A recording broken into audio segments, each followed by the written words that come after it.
Assalamualaikum warahmatullahi wabarakatuh.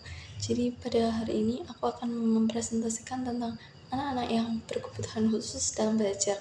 Ada 3 kondisi khusus yang dialami oleh sebagian anak. Yang pertama ada disleksia, ADD, and ADHD.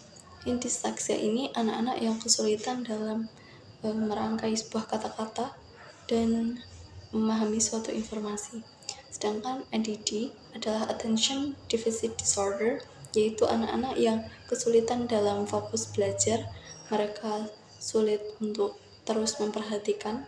Sedangkan ADHD adalah Attention Deficit Hyperactivity Disorder, yaitu anak yang kesulitan dalam fokus belajar serta hiperaktif. Jadi mereka tidak bisa duduk diam, tapi mereka terus bergerak, atau mereka tidak tenang jika melihat suatu hal. Jadi fokusnya gampang buyar dan mereka tidak bisa duduk diam memperhatikan guru dalam mengajar. Nah, bagaimana kita sebagai guru jika mendapati ada anak-anak yang mengalami masalah mental seperti itu? Kita sebagai guru tentunya membuat variasi dalam belajar sehingga mereka bisa tertarik dengan apa yang kita ajarkan, serta tidak mudah buyar dengan sehingga anak tidak mudah buyar dengan gangguan-gangguan. Kita juga perlu meminimalkan gangguan-gangguan dari anak tersebut sehingga anak bisa tetap fokus dan memperhatikan selama belajar. Kita juga perlu membuat variasi dalam belajar, seperti kalau dalam bahasa Inggris itu kita bisa membuat drama, jadi anak-anak disuruh drama, sehingga anak-anak yang memiliki ADHD mereka kan hiperaktif, anaknya tidak bisa diam, jadi mereka bisa menampilkan drama dengan baik. Selanjutnya, bagaimana jika kita mengajar anak-anak yang beda level tingkatan bahasa Inggrisnya? Jadi dalam suatu kelas pasti ada tingkatan yang berbeda anak dalam berbahasa Inggris. Mungkin ada yang masih level beginner, tapi beberapa dari mereka ada yang udah level medium, di atasnya beginner. Nah, jadi kita sebagai guru tentunya memberikan materi yang sama tapi dengan tugas yang berbeda. Jadi misalnya yang beginner, yang masih pemula ini kita kasih kosakata yang mudah, sedangkan yang untuk level intermediate kita kasih kosakata lanjutan di atasnya beginner ini.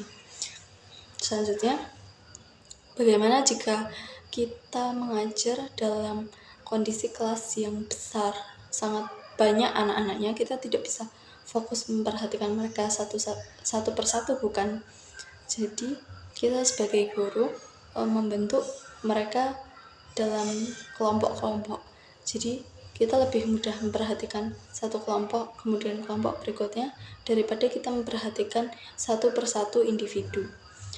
Selain itu juga ketika kelasnya terlalu besar, kita juga bisa memberikan mereka tugas sehingga kita bisa menilai mereka melalui tugas-tugas yang kita berikan, atau kita membuat permainan seperti itu. Selanjutnya, bagaimana jika anak-anak tersebut tidak bisa menggunakan bahasa Inggris? Maksudnya jika anak-anak tetap menggunakan bahasa mereka sendiri.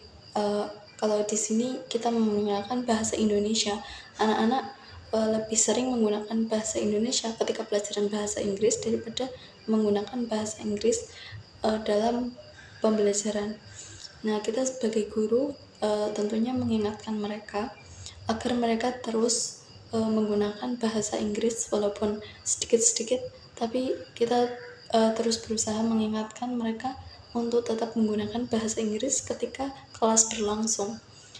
Dan kita juga terus memberi kosakata tambahan ketika mereka berbicara dengan sesamanya. Selanjutnya, bagaimana jika kita menghadapi murid yang tidak kooperatif? Jadi muridnya tidak bisa diajak kerjasama, hanya duduk diam, dan kita tidak tahu apakah diamnya ini mereka hanya udah paham atau mereka bingung. Nah, kita bisa mengajak mereka untuk menulis surat secara pribadi, atau kita bisa ngomong langsung sama anaknya apa yang mereka kendala, apa yang mereka permasalahkan, jadi kendala apa yang mereka rasakan gitu. Selanjutnya kita juga mengevaluasi hal tersebut sehingga kedepannya anak bisa lebih mudah untuk diajak kerjasama dalam pembelajaran. Baik, itulah presentasi dari saya. Wassalamualaikum warahmatullahi wabarakatuh.